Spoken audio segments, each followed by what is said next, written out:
Bonjour, cette vidéo fait suite à la première vidéo consacrée au paradoxe de l'anniversaire.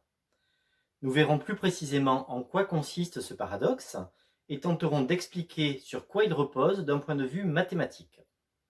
Nous aborderons également un autre énoncé qu'il ne faut pas confondre avec l'énoncé initial. Je voudrais dans un premier temps rappeler les principaux résultats qui ont été obtenus dans la vidéo numéro 1 sur le paradoxe de l'anniversaire. L'énoncé était celui-ci. Nous avions défini P de n comme la probabilité qu'au moins deux personnes aient la même date anniversaire, et nous avions également défini l'événement grand E qui est là.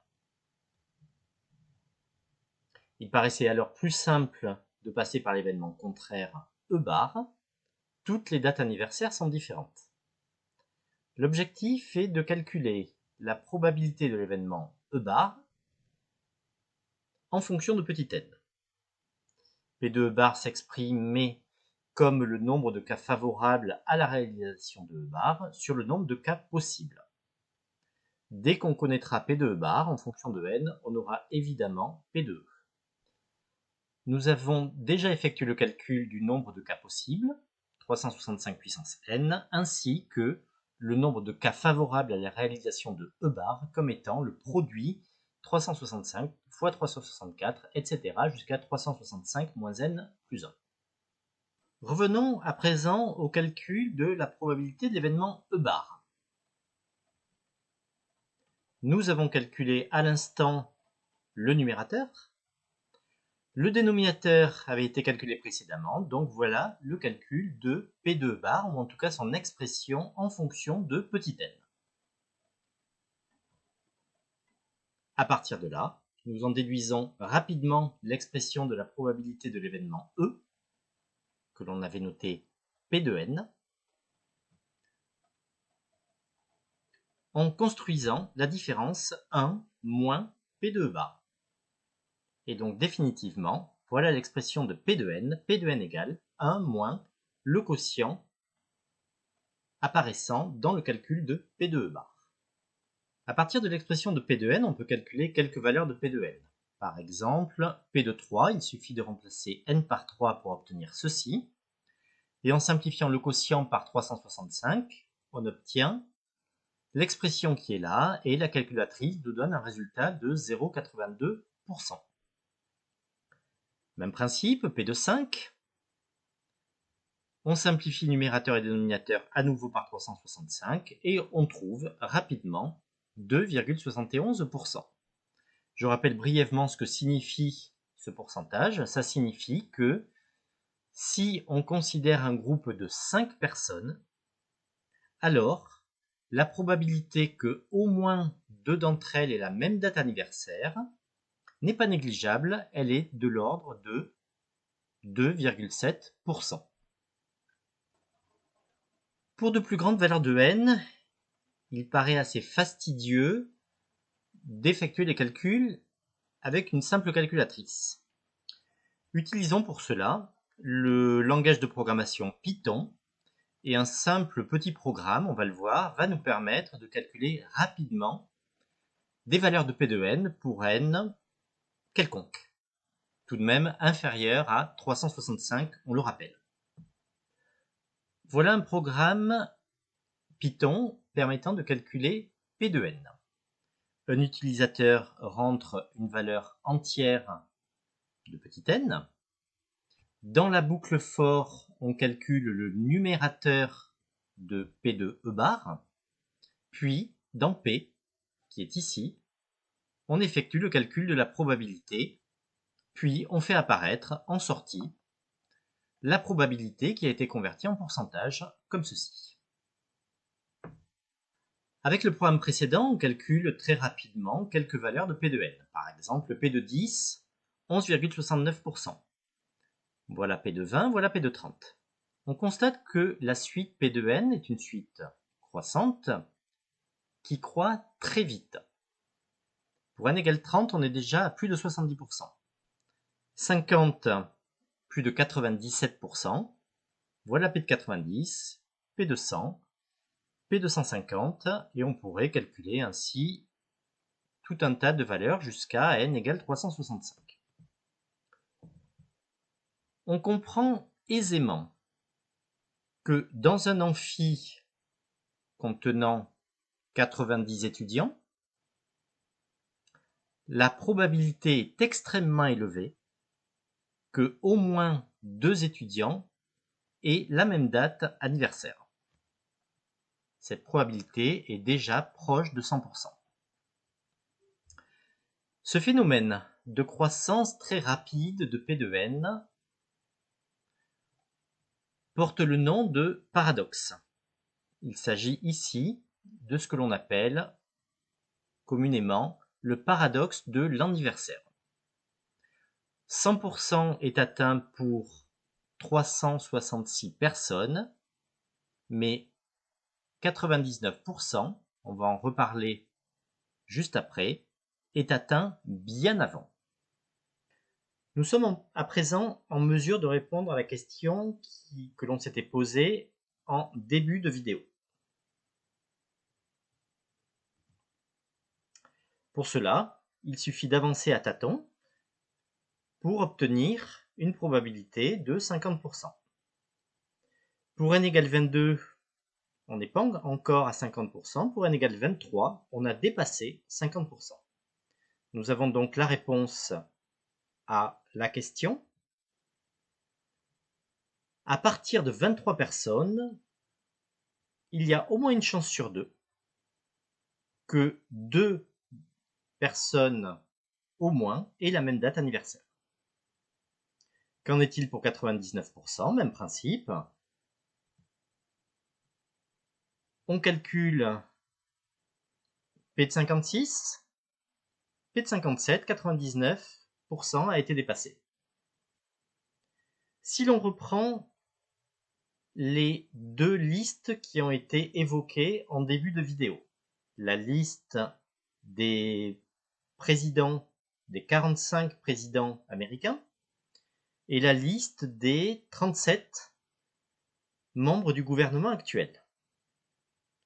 Il n'était donc pas surprenant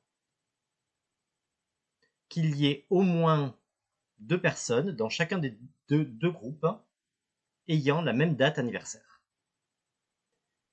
Il ne fallait pas confondre l'énoncé précédent avec celui-ci.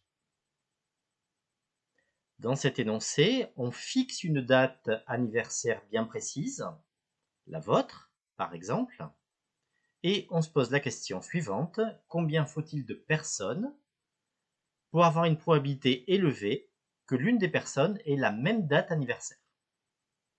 Élevée, toujours pareil, 50%, 90% par exemple. Cherchons cette probabilité que j'ai notée P' de n. Le nombre de cas possibles, lui, ne change pas. 365 à la puissance n. Cherchons, comme on l'a fait précédemment, l'événement contraire correspondant à des dates anniversaires différentes de la mienne. Toutes différentes de la mienne. Calculons le nombre de cas possibles dans cette configuration. Pour la première personne, il y a 364 choix, c'est-à-dire n'importe quelle date différente de la mienne. Pour la deuxième personne, j'ai encore 364 choix, puisque la seule contrainte est que sa date de naissance soit différente de la mienne, et même raisonnement jusqu'à la énième personne. Conclusion, le nombre total est bien 364 à la puissance n. Calculons à présent cette probabilité que nous avions notée P' de n. Je précise qu'ici, petit n n'a aucune raison d'être inférieur à 365. Petit n est quelconque, c'est un entier naturel. Le calcul de P' de n est le suivant: 1 moins la probabilité de l'événement contraire que nous avons calculé précédemment, qui est le quotient du nombre de cas favorables, 364 puissance n, sur le nombre de cas possibles, 365 puissance n. Voilà l'expression la plus simple que l'on puisse donner pour P' de n. Calculons à partir de là quelques valeurs de P' de n. P' de 10, 2,7%. P' de 100 vaut presque 24%. On constate que la suite P' de n est une suite croissante, certes, mais croît beaucoup moins vite que la suite P de n. P' de 200 vaut à peine 42 et quelques pourcents.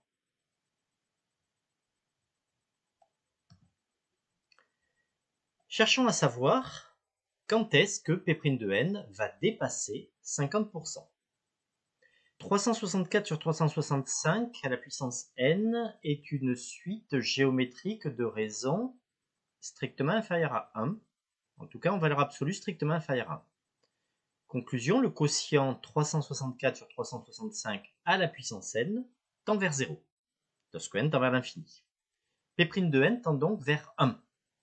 On est donc assuré qu'à partir d'un pourcentage quelconque inférieur à 100%, on pourra trouver une valeur de n qui fera que P' de n sera supérieur à ce pourcentage. On sait donc à l'avance que l'objectif n'est pas 20. Résolvant l'inéquation P' de n supérieur ou égal à 0,5, on aurait pu le faire à tâtons, mais il y a évidemment une méthode beaucoup plus élégante puisqu'il est possible de résoudre ici cette inéquation. On remplace P' de n par son expression. On isole 364 sur 365 à la puissance n. Et pour déterminer toutes les valeurs de petit n, solution de cette inéquation, on prend le logarithme népérien de part et d'autre, qui est une fonction strictement croissante, donc on ne change pas le sens de l'inégalité. Étape d'après, on pense à raisonner par équivalence. Étape d'après, on va isoler petit n en divisant par le logarithme népérien de 364 sur 365, qui est une quantité négative, puisque le quotient 364 sur 365 est inférieur à 1. Si on divise par une quantité négative, on pense à changer le sens de l'inégalité. On obtient alors n supérieur ou égal au quotient de ces deux logarithmes. La calculatrice donne un résultat égal à 252 et quelques.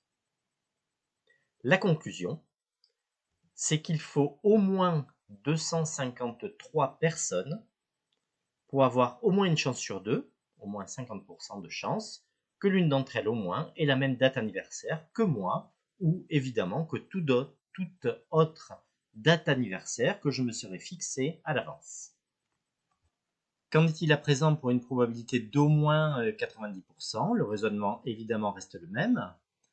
On résout l'inéquation P' de n supérieure ou égale à 0,9. Et en utilisant à nouveau le logarithme népérien, on trouve que n doit être supérieur ou égal à 839,29. La réponse est donc la suivante. Il faut au moins 840 personnes si on souhaite avoir une probabilité d'au moins 90% que l'une d'entre elles, au moins, ait la même date anniversaire que moi, ou évidemment que toute autre date fixée au départ. On comprend bien ici que les résultats sont totalement différents de ce que l'on avait pu se donner dans le cadre du premier énoncé. Évidemment, les énoncés sont vraiment différents. Et les réponses, naturellement, le sont tout autant. Vous pouvez vous amuser vous-même à dresser une liste ou des listes d'une cinquantaine ou d'une quarantaine de personnes, en choisissant, et ça c'est important, les dates de manière aléatoire. Ces dates anniversaires peuvent être choisies dans votre entourage, et si cela ne suffit pas, vous pouvez choisir par exemple des dates anniversaires de personnes célèbres. Vous regroupez ces 40 ou 50 dates et vous constaterez, en tout cas cela est fortement probable, que au moins 2 dates anniversaires seront communes. Pour 40 personnes, la réponse est d'environ 90%. Cela signifie que dans 9 cas sur 10, vous serez dans un cas favorable, c'est-à-dire qu'au moins 2 personnes auront la même date, 2 personnes au moins, auront la même date anniversaire. Il est possible évidemment que vous tombiez sur le 1 cas sur 10 qui se produit, évidemment, d'un point de vue statistique. Voilà, c'est à peu près tout pour le paradoxe de l'anniversaire. La vidéo touche à sa fin. Voilà, merci, au revoir.